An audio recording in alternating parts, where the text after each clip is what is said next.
Is that right? Is it a Styanax? It absolutely is. Okay. That is I how was it's starting to get pronounced. scared that I had it wrong. It's Stephen Core in the game. Stephen Cornick, not showing off, not falling behind. It's called the T-square. Adam up there with his Anton LaVey goatee. Okay, so Arkista's ring is good. I think it's Arkista's ring. I'm going to say every game wrong just to piss you guys off. You get Arkista's ring. Arkista's ring. Now you can Arkista my... That's it. Oh! Now, I have minimal experience playing with this game, but I would like to hear your take on it. And so therefore, just being transparent, my ranking of this is going to be kind of arbitrary. But I'm going to go with Crystalis. Crystalis. I've played some Crystalis, maybe like an hour or two, but not anywhere to make any significant progress in the game. Okay. But that being said, I did have a good time with it, and I thought it was pretty engaging for an NES RPG title. So I'm going to put it in, not that there's anything wrong with that. And, and I feel like that's a good Switzerland neutral area. So now our job is to try to sway Adam up or down. All right, ready? I'll start. Adam, you ignorant slut. Not that there's anything wrong with that. No. So you couched it pretty well because you said he only played like an hour or two not to make enough significant progress. Yeah, I had it on like a wheel night, and so it was one of the things that came up in the wheel, and then just played it for a little bit, and then moved on. So all right, I'm really waiting with bated breath to hear how Nate's going to pull this out, other than to say this game was really special to me when I was a little guy. All right, let me just have my feelings, Steve. You understand? Jeez. Hey, you shat all over Teenage Mutant Ninja Turtle. All right. Listen, when I was a young man, guys, I thought this game's story and the depth of this story compared to anything else I've seen on the NES is so much different and so unique. Just beyond that, in every way, I would say it like this. In every way, I think this game is superior to The Legend of Zelda. I think the battle system is better. I think the inventory is better. The spells that you can use is better. The currency that you get, all of it. It just top to bottom. The map is better. As a frame of reference, I just think it eclipses that in every way. Maybe not the soundtrack, but I have this one hearty part of Masters of their Domain. I think for a action RPG, I don't have any above it at this point. I don't think it might be my favorite. None above. I don't know how. Go ahead. For an action for an action RPG. I don't for know. An action RPG is what exactly. Oh man, yeah. Okay. Yeah, it's bordering top 10 on my entire list so far. Tell me when you're done, Georgie. I'm done. All right, I'm done. Here, have some Tic Tacs. The music in this game sucks. Your movement is annoying. The way that you attack your enemies is like, if you are not standing here and your enemy is not above you, Lord help you if you have to attack someone that's on either side of you. Sorry, I'm just going to do a sales pitch for Mugs while you say this nonsense. What the hell are you doing, you schmucks? Head on over to retronate-shop.fourthwall.com, or you could stop being a mook and head over to the store tab on his YouTube channel. Who the hell is this Schlemiel? He's got 2 thumbs, he likes Retronate, he's okay with me. Go over to the page, buy the stuff, support your boy. The score is bad. The menu system is infuriating. There are multiple things they could have done to involve buttons on the control pad that they didn't even use. You have to constantly be switching weapons when you move from one area to another area. That is annoying. I will give you that. That is annoying because certain weapons break down certain walls and stuff like that. Yeah. I have the fact that you even put this in the same class as The Legend of Zelda, much less say that it's better than that. Yeah, is so stupid. It's in no way is it superior. In no way. I think you might be triggered. It's got more. Hey, there are other action RPGs on this console. And he just said that this one's better than all of them, and that's bullcrap. All of the ones that I've played to this point That's all I can say. I don't have anything else beyond that. Well, maybe this is going to be a disagreement of definition. Then guys. We'll find out in a second here when I make my pick, because I'm going to make my pick next. All right. That is my plea for this game. I have Where it would as you put it? prognosis negative, maybe even cry. No. Cry again's unfair. Cry. All right. Prognosis negative. Prognosis. This game has a family. Don't do that to it. That's 2 tiers apart, though.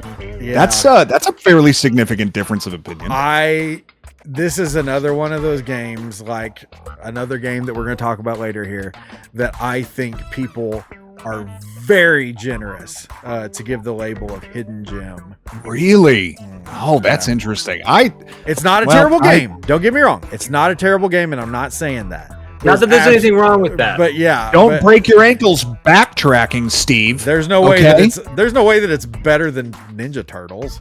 There is every way that it's better than Ninja Turtles. Oh my gosh. All right.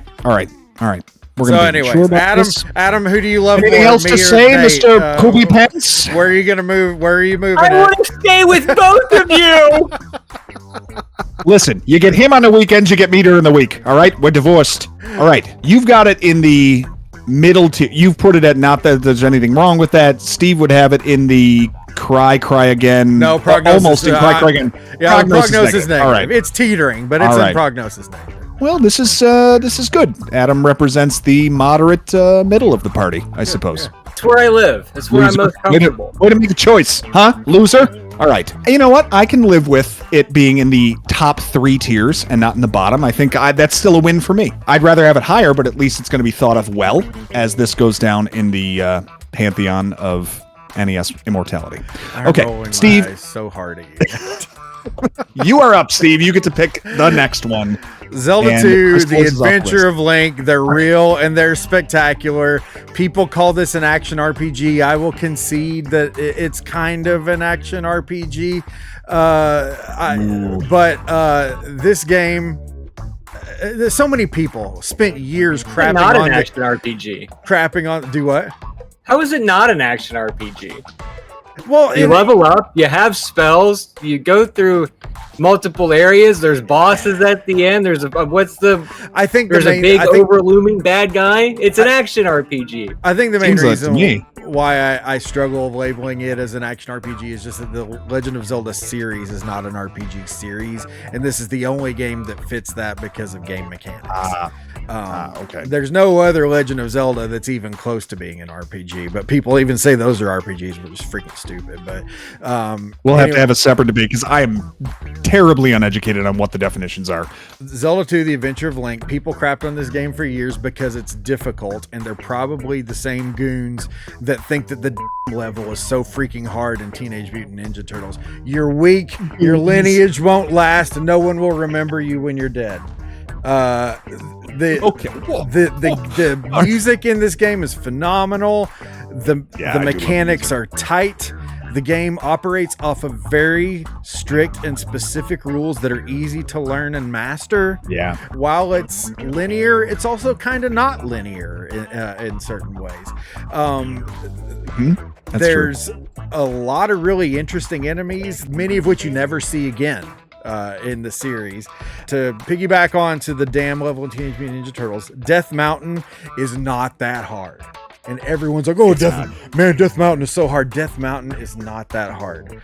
You need to go play some Sesame Street 1, 2, 3 ABC. Oh my gosh. It's a wonder your channel doesn't grow as fast with alienating because everyone, I'm Steve. so charming and not at all an act. Zelda 2 is perfection for the NES. It's gorgeous. It's challenging but fun. It's got a cool story. If you read the booklet, it doesn't say this anywhere in the game. Oh yeah, Ganon's minions are trying to kill Link so they can sprinkle his blood on the ashes of Ganon and bring him back from the dead. That is messed up for a children's game. That's like Peter Pettigrew before that happened. I remember reading that and being like, holy crap, that scared me as a kid. I was like, whoa, man, that is wild. All right, we get it. Show us your Zelda 2 tattoo so we can move on. That's being raised in the 80s and 90s, isn't it? Oh, we're just going to sprinkle the blood on Ganon to raise him to life. Right? Isn't it? Wow. Oh, man. That's something. No, I'm tired of people crapping on this game, and I won't sit here and let you say that Crystalis or whatever the fudge it is. Can't even have a pronounceable name. Is better. Astyanax. Yeah. Okay. Arkista's ring. Adam, what are your thoughts? Is Steve off his rocker?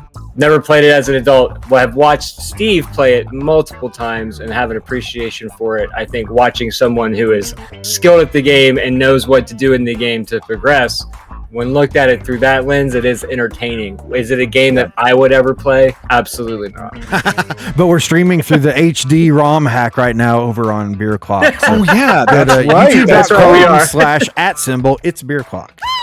There you go. Where's your mug, Steve? The mug. Damn it. Yeah, get your mug up.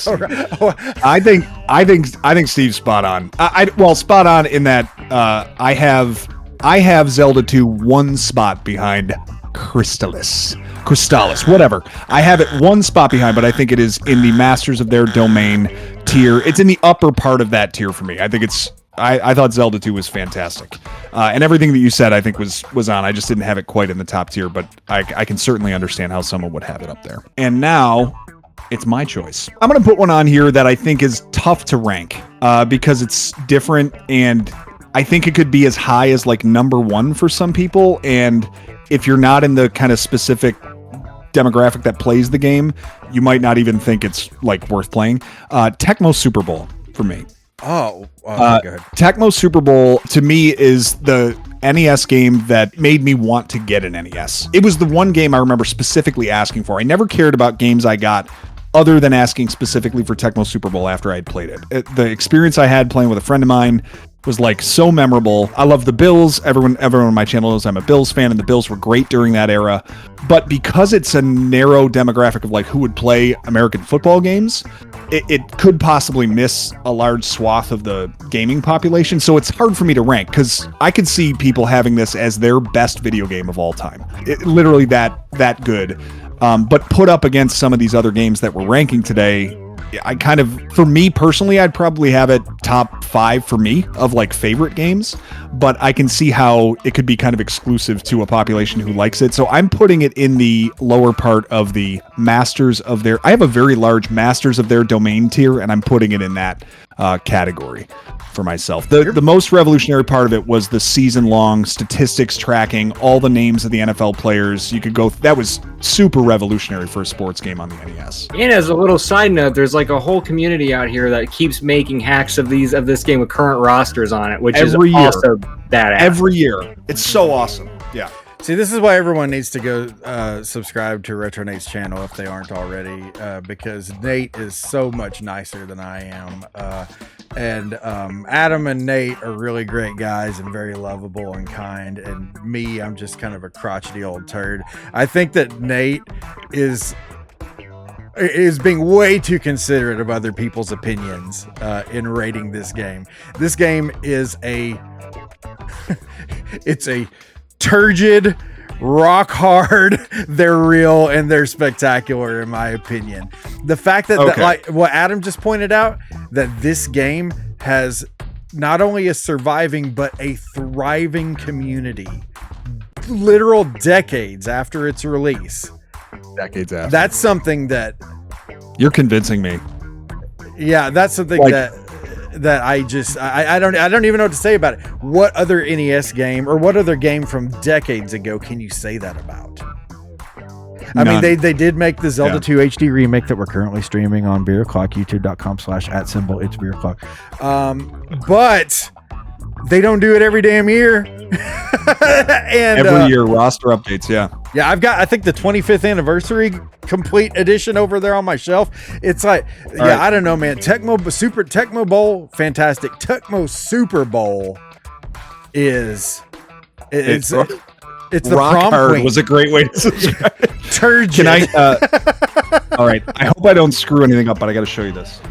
So once upon a time, my friends and I came up with a fantasy football league based on, sorry, I'm talking into the mic, fantasy football based on Tecmo Super Bowl simulated seasons. So what we would do is let the computer play out the season. We watch the games, record the stats, and just like fantasy football used to be before it was all digitized and all online. It was recording it on paper and mailing in your lineup through the U.S. Postal Service. And so we manually tracked it. And I wrote a magazine of who's good and who's not, and did a tier list ranking of all of the players when you simulate the games. And it's sick / sad, whatever you want to say. But yeah. I'm in love, man. That's fantastic. That's like, seriously, that game had its claws in us back in the day. Like I mean, how many sleepovers were dominated by Tecmo Super Bowl? It's one of those that it's every bit as fun to go back and play right now. Tecmo Super Bowl, which sadly that isn't on Switch Online. Tecmo Bowl is, and I think it's a licensing issue. When they first announced Switch Online and online multiplayer with NES games, the two first games that came to mind for me were Super Dodgeball and Tecmo Super Bowl. The ability to play those with someone thousands of miles away is just an absolute game changer. But yeah, no, this one's a big time. They're real and they're spectacular for me. Adam, any disagreement? I pretty much had the exact same experience as you guys. I had a childhood friend that had the game. I didn't own it, but he did. And I always went over to his house and spend the night, and we would always play this game all night the entire time. And it was one of those things where, since it was his game, he was really good at it at the start, would just constantly destroy me every time. But then I was like, I've played it enough, like now I'm starting to get it. And so then it actually started to be like competitive, and it was super fun. And I'm not even a football game person as an adult, or even really growing up. I played some Maddens here and there, but Tecmo Super Bowl is just a fun game to play. It's more arcade style. It's like it's got the 11 on 11, but it's more arcade style, so it's great. Yeah. All right. Well, listen. You're right, Steve. You're right, Steve. I'm probably thinking more about other people's opinions, but for me personally, it's in my top 5. So Adam, we're moving it, right? We're moving it, right? No, we're not moving. I wanted it. The list is locked in. I have it as a. What is it? Masters of their domain. I don't have fine, but it's your stupid channel, whatever. I know. That's all right. Comment engagement is a plus. Thank you. Yeah. For everyone who's going to tell me I'm out of my mind, by all means, drop that in the comments. And feel free to light me up in the comments too. I'm a big boy. I can take it. But that's right. Nate's wrong here, though. All right, Adam, you are up. I'm going to go with another one of my favorites, Batman the video game. One of the best Nintendo games, period, I think, for the system. The soundtrack is a banger. The game is just awesome. I had this one as a kid, and I can remember beating it for the first couple, the first time I ever beat it, it was heart pounding through the chest. That's what you see the Joker fall down, and you're like, oh my god, this is incredible. I have that memory. And then just playing through it multiple times. I had to play it for the Retro League one time. And I was trying to speed run it, but I think I got down to around 19 minutes one time trying to beat the game. Yeah, and I really enjoy it. It's a great playthrough. The whole game is phenomenal. Yeah, really good.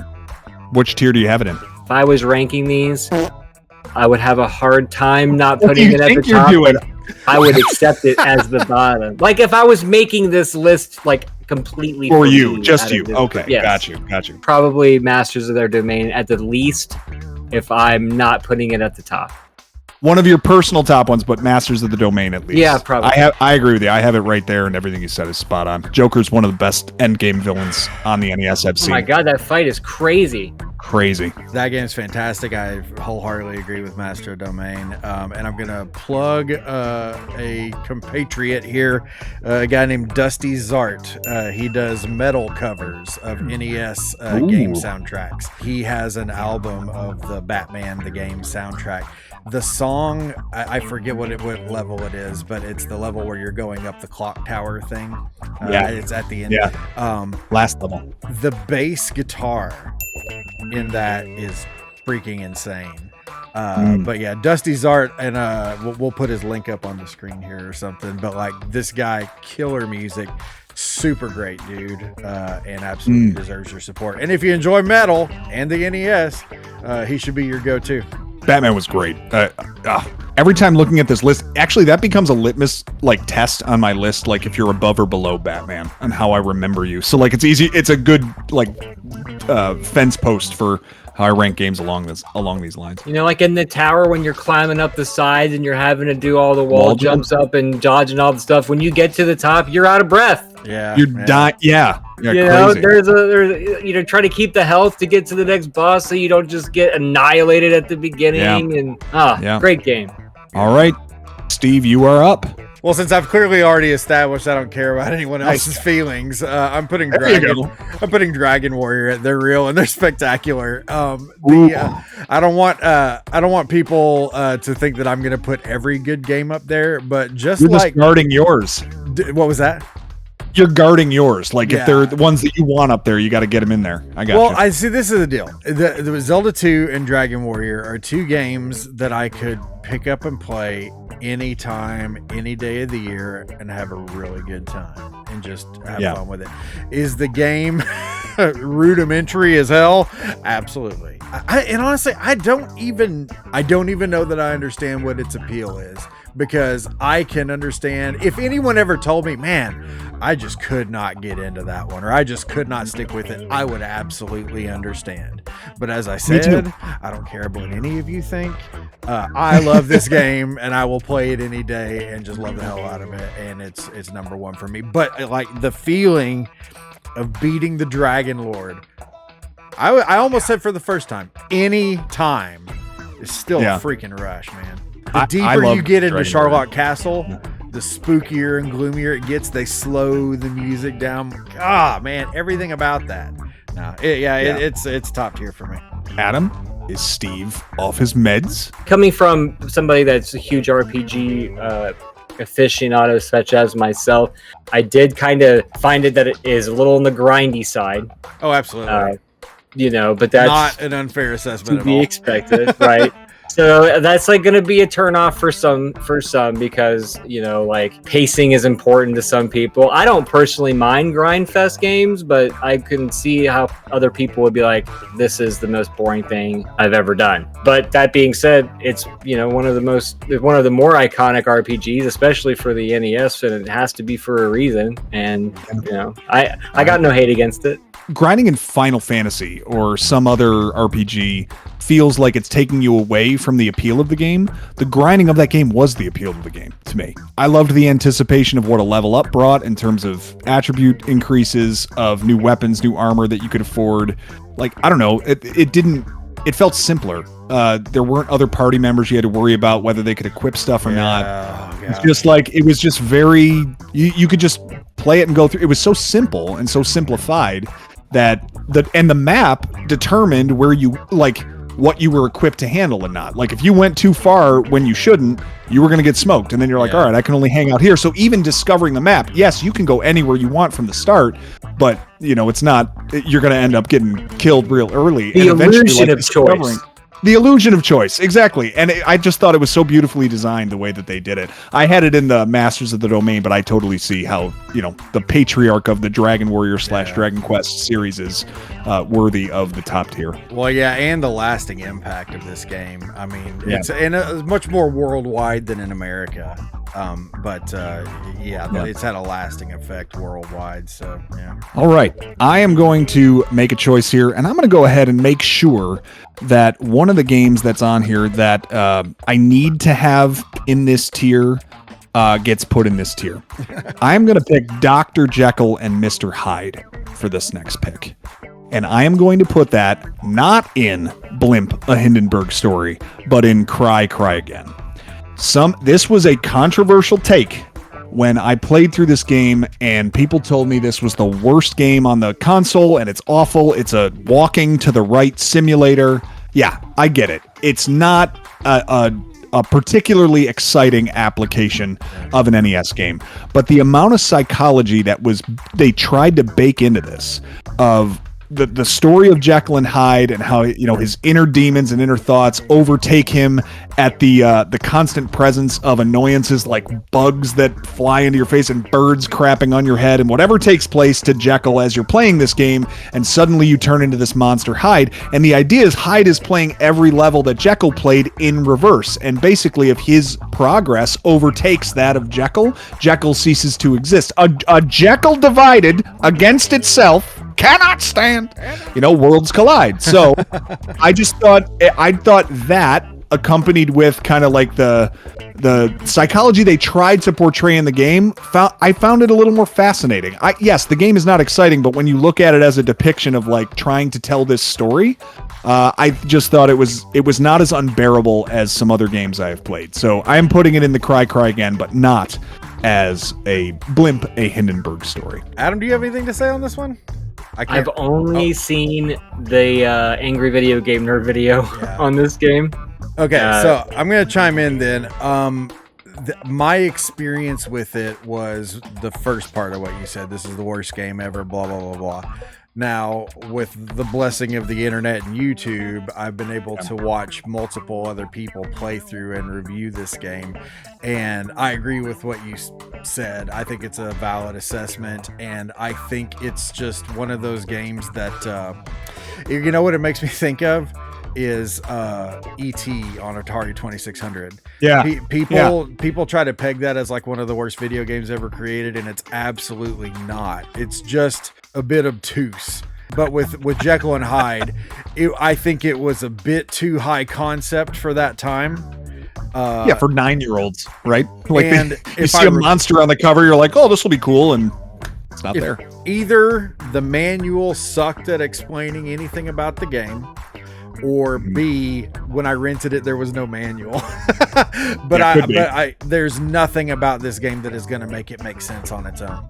I think it's like Simon's Quest, when it's like you're never going to understand what these people are saying because of localization issues, you know. And don't get me wrong, I like Simon's Quest, and I'm going to stop talking about that game now.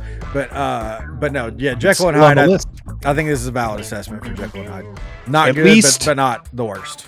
I just wanted to make sure it's not ending up in the worst. That's the reason I picked it now. So Adam is up next with our next selection. All right, everybody, thanks for watching. Big thanks to Retro Nate for calling us in, bringing us off the bench, coach, to help out with the list here. Hope you guys will definitely go out and, first of all, like and subscribe. But we would really encourage you to go like and subscribe over on Retro Nate's channel. Nate's an awesome dude, a really, really good friend, and his videos are fantastic and also useful as opposed to the crap that me and Adam make. If you just want to have a good time while video games are happening, we're a great source of that.